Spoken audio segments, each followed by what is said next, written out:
Hello, this is the next video in a playlist that I'm calling General Linear Models, Design of Experiments.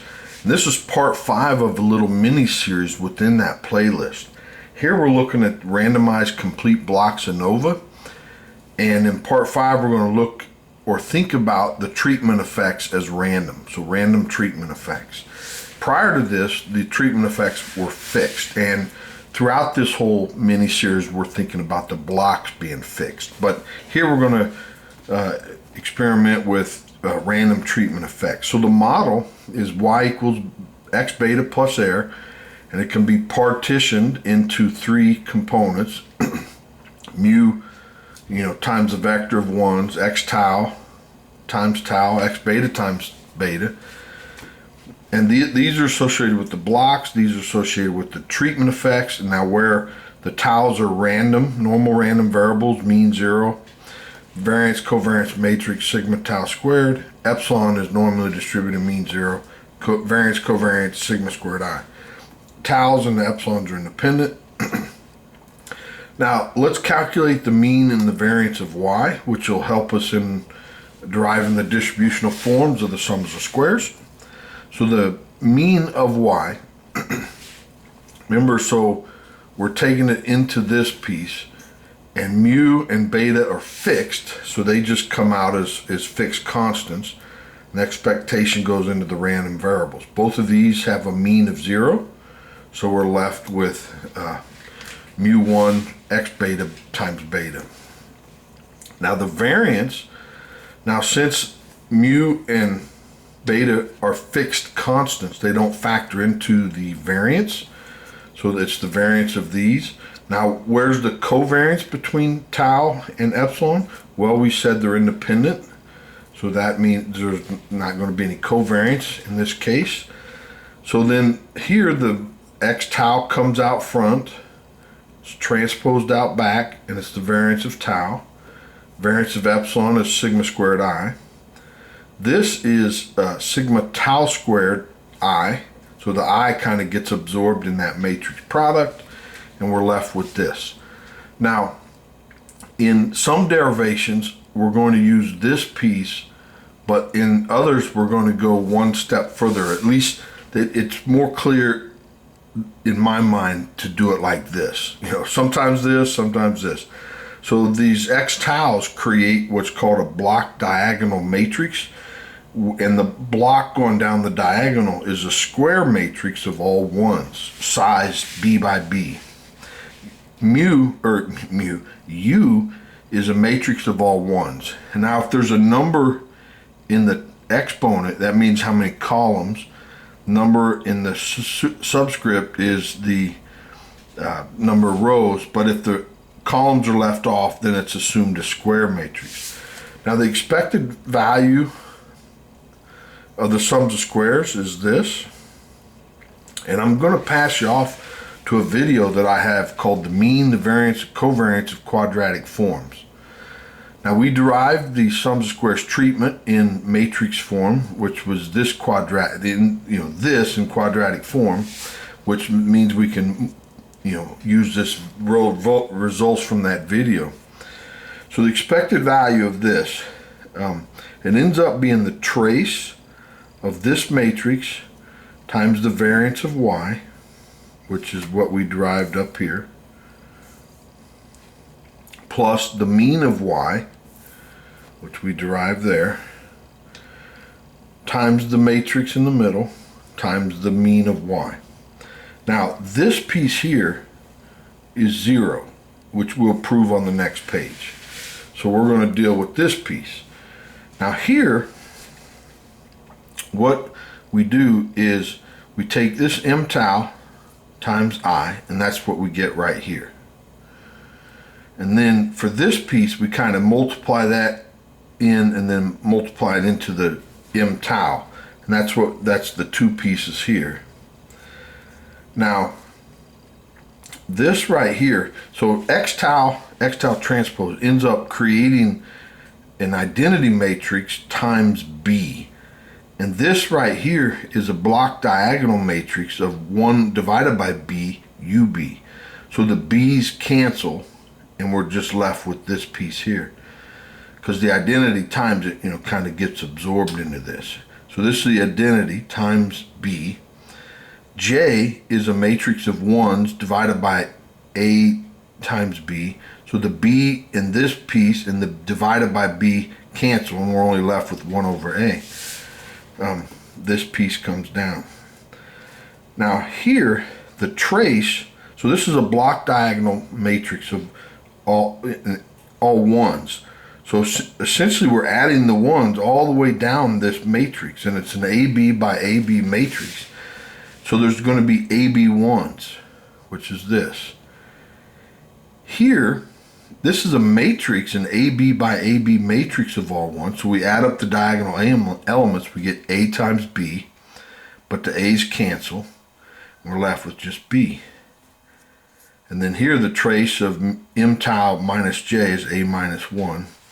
So then this can be written in this form here, right? Factor out of B. So this is the expected value of the sum of squares treatment, right? And it plays a part because under the null hypothesis of no treatment effects, meaning the variance is 0, then this becomes something that we can manage quite well. All right, so next let's prove that this is 0. So we carried over the piece, this is from previous page. Now, to me, this if we take this times this and then this times that, this piece is easy because 1, all right, let's see if I can fit it on here. Yeah. So this is a perpendicular projection matrix onto the column space of x tau, but orthogonal to the 1 vector. And so since 1 is in the column space of x tau, and when we multiply it times this, the only way that it can be in this and orthogonal to the 1 vector is if it's 0.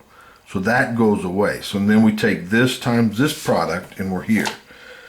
Now, there's probably a way to rationalize that that's just instantly 0, but to me it's not 100% obvious. So what I do is I take the x into each of those, and that's what I do here. Now, M tau is block diagonal 1 over B times UB, and then the column space, or X, is this. It's the identity matrix repeated A times. So then J is this, the perpendicular projection matrix. X beta is this piece. So now when we do this multiplication block diagonal, it's going to create a matrix UB that just repeats all the way down. And don't forget that 1 over B here. Now here, this is going to create a matrix of all A's, essentially. And then, which is this. But then we factor out the A and we get the all 1s. But then the A's cancel, and then this piece cancels with that piece and we get 0.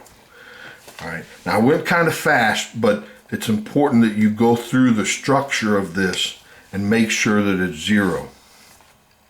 If you have questions, send me a comment and I'll see if I can clarify any questions you have. Now the mean sum of squares treatment is this, expected value of the mean square treatment, which is the sum of squares treatment divided by its degrees of freedom. And we get this, and we just showed what this expected value is. Then if we divide A minus 1 into it, we get this piece here. Now, the test for no treatment effect is that the variance sigma tau squared is 0, meaning there's no variation in our treatment levels. Or is it positive, meaning there is some sort of treatment effect. The test statistic is actually the same test statistic that we use for the fixed effects. It's the mean square treatment divided by the mean squared error. Now under the null hypothesis, this is a central F distribution with numerator degrees of freedom and denominator degrees of freedom. So let's derive this a little bit. So assume H naught is true. So the null hypothesis is true. That means that the variance is 0. So then the y is multivariate normal with this mean and variance sigma squared I. Now, normally there would be the sigma tau squared in here, but we're assuming it's 0, right, under the null. Now, for the distributional properties to work, I think it's easier to look at y divided by sigma. And so it's also multivariate normal, but the mean, of course, is divided by sigma. And then this sigma squared goes away, and it's just left I.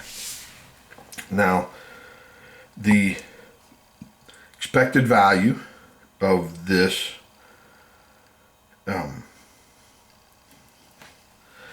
the mean square treatment is it's the trace of this quadratic times the variance of y times the mean of y times this matrix times the mean of y. And we showed this was 0 on the previous page, and then this simplifies to a minus 1 sigma squared tau, because we're assuming that sigma tau squared is 0, so it simplifies to this. And then if we use a video that I call Distribution of Quadratic Forms, then this becomes quite easy. So what we do is sum squares treatment divided by sigma squared. But if we split the sigma and put it under y, right? So now we know the distribution of y divided by sigma. And then it sort of instantly follows from this video, Distribution of Quadratic Forms, that this is a central chi-square distribution. And so that's why this piece right here is a central chi-square distribution under the null hypothesis, right? And that's why we get a central F distribution. And this, of course, is unconditionally a central chi-square distribution. Okay, well, I hope you enjoyed that. I sure did. Please like the video and subscribe so you don't miss the next one. Thanks, bye.